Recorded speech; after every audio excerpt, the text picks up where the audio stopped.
Good morning dear students.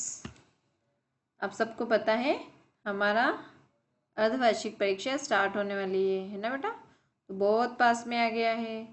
ठीक है, तो आज से हम रिवीजन करना स्टार्ट करते हैं। मैं आपको बताती हूँ हमारा रिवीजन का पैटर्न क्या होगा। ठीक है ना, हमारी परीक्षा में किस तरह के क्वेश्चंस आएंगे। ओके बेटा, तो आप अच्छे से देखिएगा। ठीक है, कक्षा 4 pattern of the half yearly examination. Okay, subject Hindi. प्रश्न नंबर 1 जैसे हो सकता है। ठीक है ना, प्रश्न के नंबर इधर उधर चेंज हो जाएंगे। सही उत्तर पर सही का चिन्ह लगाइए। ठीक है, आपको यहाँ पर 4 ऑप्शंस देंगे। 4 ऑप्शन में से एक ऑप्शन करेक्ट होता है। ठीक है, तो उस पर आपको राइट का साइन लगाना होता है। प्रश्न नंबर 2 है, सही कथन के सामने तथा गलत के सामने गलत का चिन्ह लगाइए। ठीक है, यानी कि सत्य असत्य बताना है। सही के सामने आपको सही का चिन्ह लगाना है। यहाँ पे आपको कुछ वाक्य दिए जाएंगे। ठीक है ना, तो वो वाक्य के सामने आपको सही वाक्य होगा तो आपको सही का चिन्ह लगाना है, और अगर गलत वाक्य होगा तो आपको गलत का चिन्ह लगाना है। ठीक है, प्रश्न नंबर 3 होगा, रिक्त स्थानों की पूर्ति कीजिए। ठीक है, आपको रिक्त स्थान में यहाँ पर कुछ शब्द भी दिए जाएंगे। ठीक है, जो कि आपको रिक्त स्थान में भरने होंगे। ओके, तो इस तरह से रिक्त स्थानों की आपको पूर्ति करना है। प्रश्न नंबर 4 है, सही जोड़ी बनाइए। यहाँ पर आपको सही जोड़ी बनाना है। एक तरफ क ऑप्शन दिया होगा और एक तरफ ख दिया होगा। ठीक है, चाहे वो किसी से भी रिलेटेड हो सकती है सही जोड़ी तो। ठीक है, तो आपको सही जोड़ी मिलाना है। ओके, प्रश्न नंबर 5 है, किसने कहा, किससे कहा और कब कहा। यहाँ पर आपको एक छोटा सा सेंटेंस दिया जाएगा, है ना, एक वाक्य दिया जाएगा छोटा सा। अब वो वाक्य किसने कहा होगा और किससे कहा होगा और कब कहा होगा। ठीक है, तो इस तरह से प्रश्न आएंगे। प्रश्न नंबर 6 है, निम्नलिखित प्रश्नों के उत्तर लिखिए। है ना, यहाँ पर आपको 6 या 7 प्रश्न दिए जाएंगे।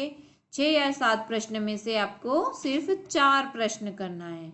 इनके 4 प्रश्नों के उत्तर आपको लिखना है। जो आपको इजी लगे, जो आपको याद हो, वही उत्तर आप लिखिएगा। ठीक है बेटा। प्रश्न नंबर 7 है, निम्नलिखित शब्दों का वाक्यों में प्रयोग कीजिए। है ना, यहाँ पर आपको शब्द दिए जाएंगे इस प्रश्न में, और शब्दों का वाक्यों में आपको प्रयोग करना है।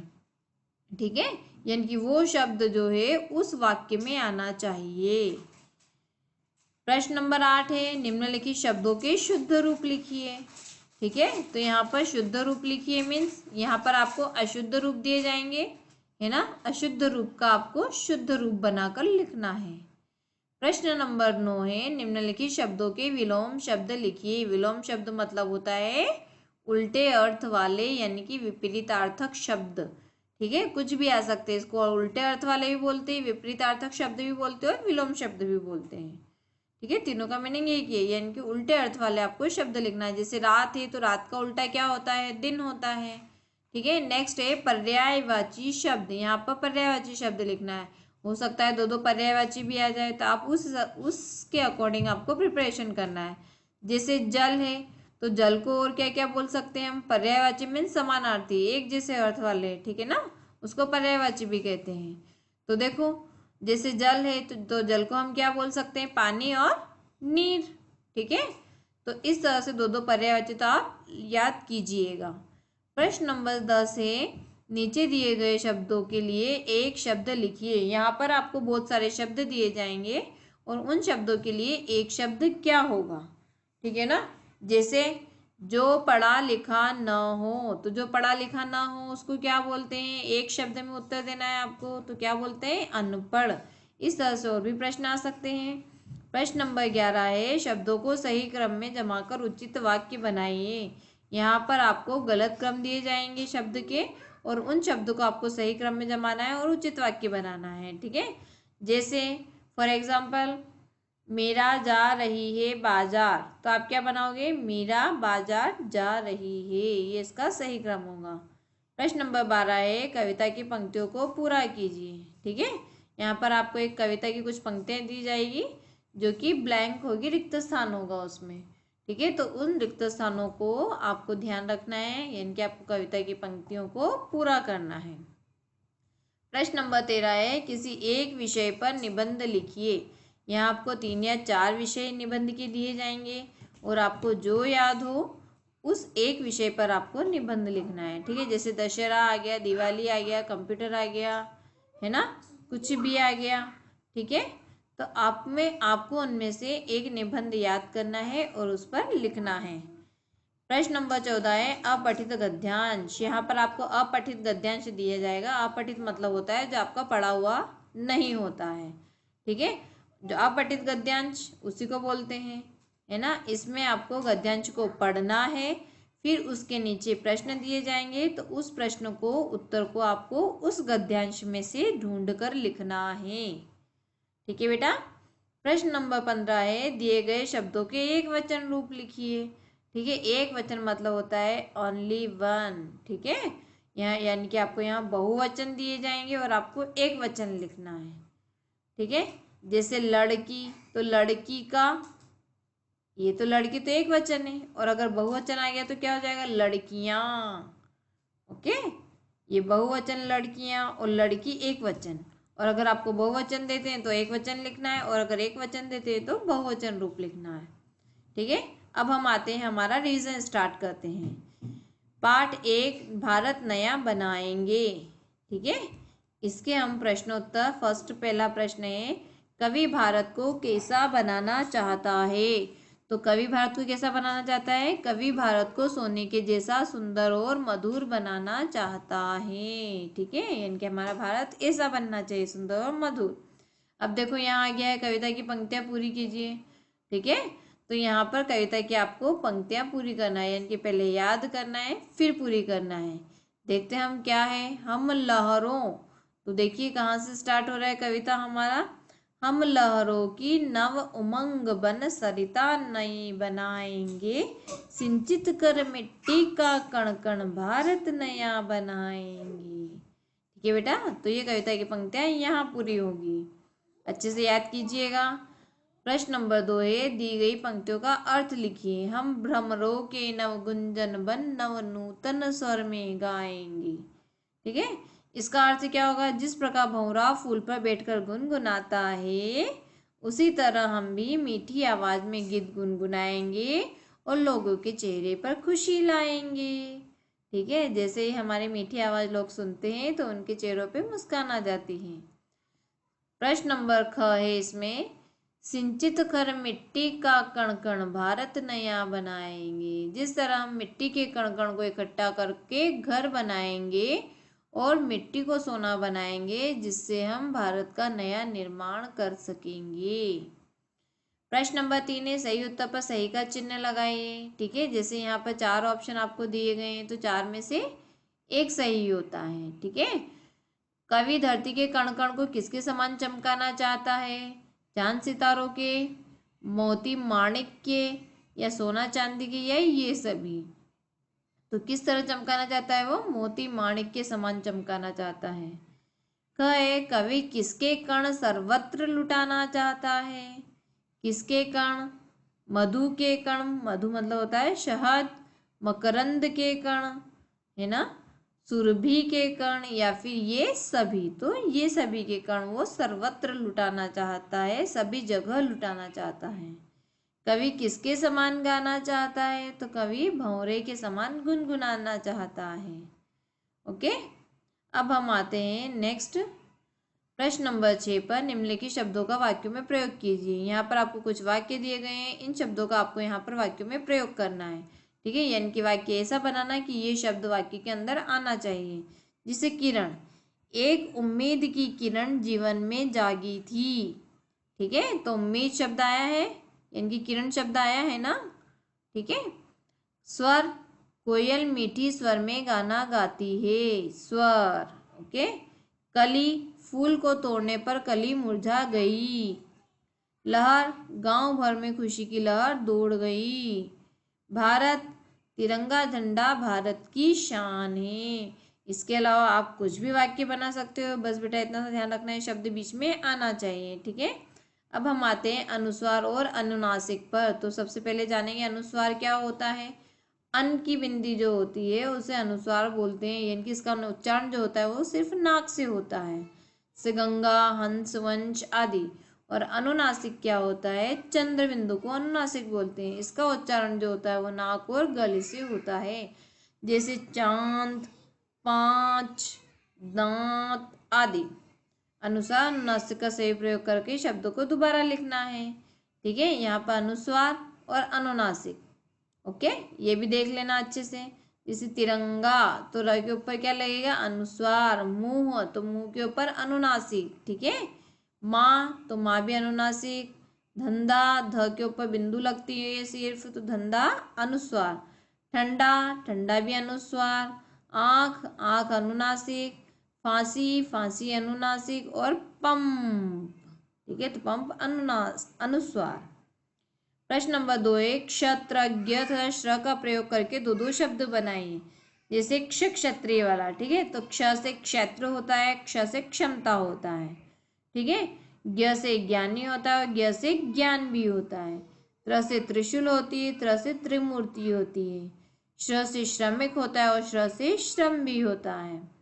अब हम आते हैं शब्दों के विलोम शब्द लिखिए। विलोम मतलब उल्टे अर्थ वाले शब्द लिखना है।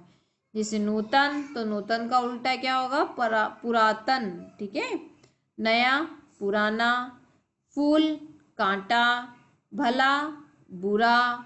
हिंसा अहिंसा। प्रातः सायं। स्वदेश विदेश। आरंभ अंत। ठीक है बेटा, तो इस तरह से हमारा पाठ 1 का रिवीजन कंप्लीट होता है। अब हम आते हैं पाठ 2 पर, जिसका नाम है हमारी पहचान हमारा देश। ओके, इसमें प्रश्न उत्तर है। प्रश्न नंबर 1 है, हमारे अच्छे या बुरे कार्य का देश की मान प्रतिष्ठा पर क्या असर पड़ता है। तो क्या असर पड़ता है, बहुत असर पड़ता है। जब हम अच्छा कार्य करते हैं तो उससे पूरे देश का मान पूरे संसार में बढ़ जाता है ना। हमारी यश हमारी कीर्ति पूरे संसार में फैल जाती है। जब हम बुरा कार्य करते हैं तो अपनी हानि होती है, उससे अपने देश का अपमान होता है। ठीक है बेटा, तो अच्छे कार्य और बुरे कार्य का हमारे देश की मान प्रतिष्ठा पर बहुत असर पड़ता है। तो प्रश्न नंबर ख है, हमारी हीनता और श्रेष्ठता का संबंध किससे जुड़ा हुआ है। तो किससे जुड़ा हुआ है, हमारी हीनता का संबंध देश की हीनता एवं हमारी श्रेष्ठता का संबंध देश की श्रेष्ठता से जुड़ा हुआ है। जब हम हीन कार्य करते हैं, हीन मतलब होता है गंदा कार्य करते हैं, तुच्छ कार्य करते हैं, अच्छा कार्य नहीं करते हैं, तो देश का सिर भी नीचा हो जाता है, उसकी प्रतिष्ठा गिरती है, उसकी मान प्रतिष्ठा होती है वो गिर जाती है। जब हम श्रेष्ठ कार्य करते हैं तो देश का मान और सम्मान दोनों बढ़ता है। ठीक है बेटा, अब हम आते हैं नेक्स्ट। सही शब्द चुनकर वाक्य पूरे कीजिए। उन दिनों ही उनका भोजन था। तो उनका भोजन क्या था, फल।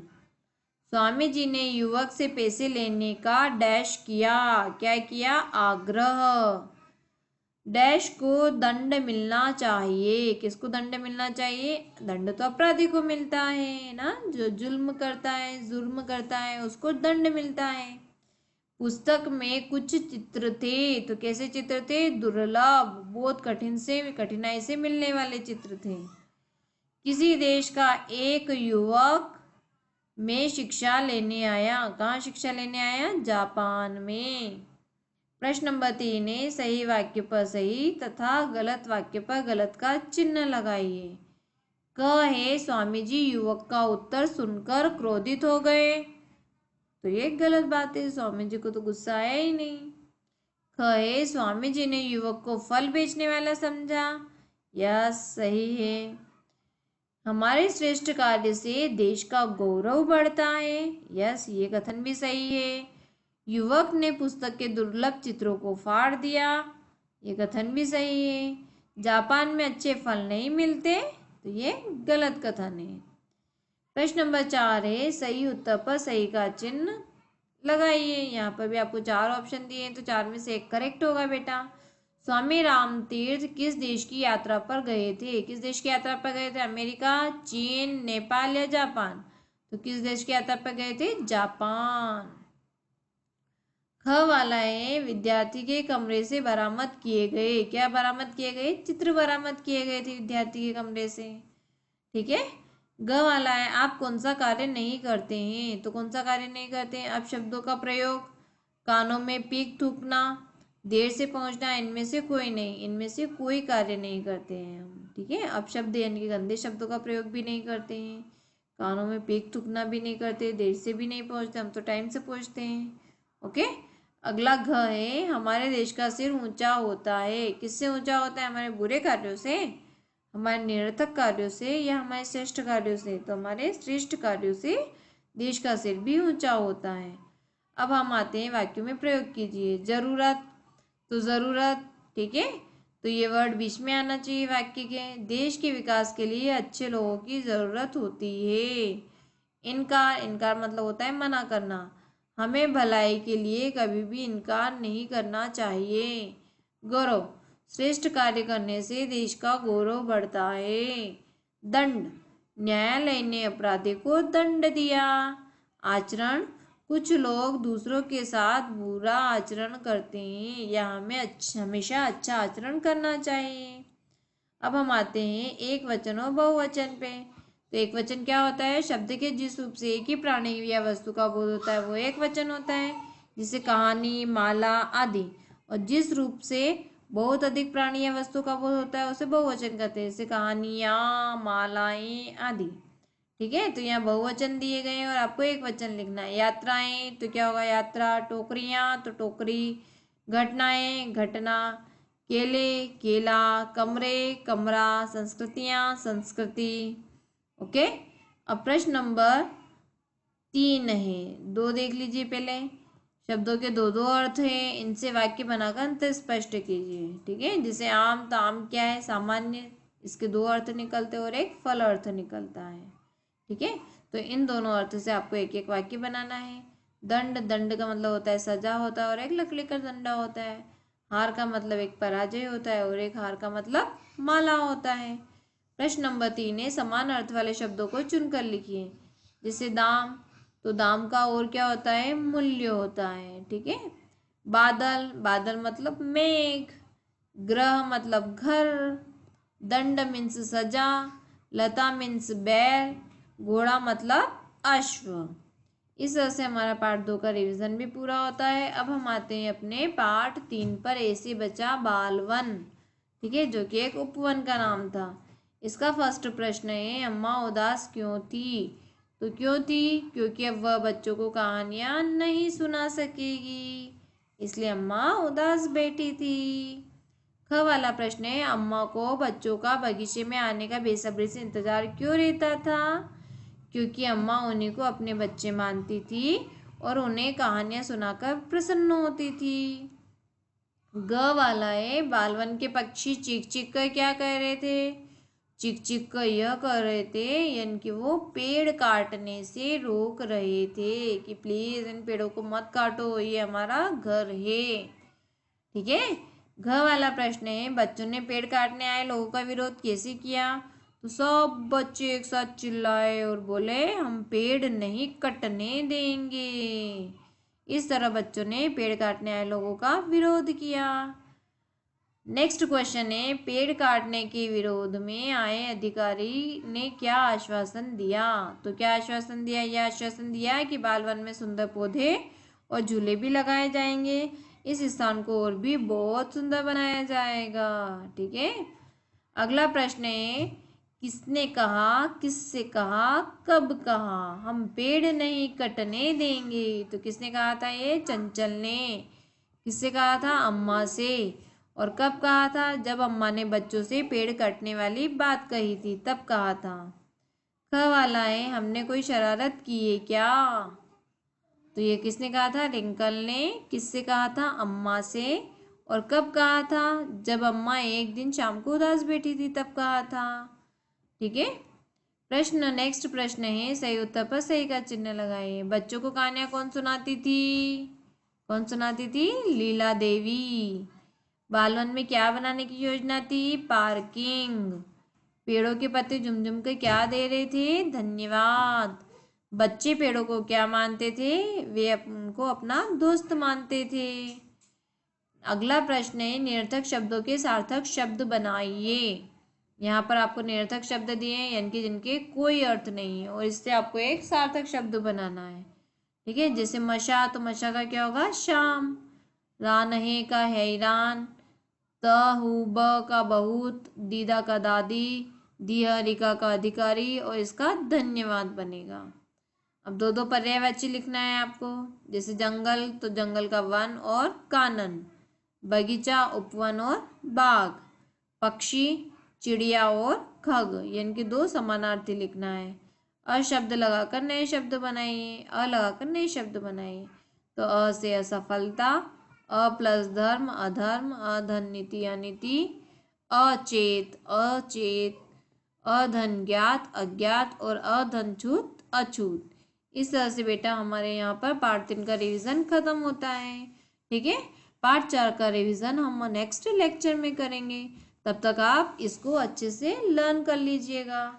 ओके बेटा, थैंक यू बेटा, और एग्ज़ाम की तैयारी अच्छे से कंप्लीट कीजिएगा। ओके बेटा, बाय बेटा, टेक केयर।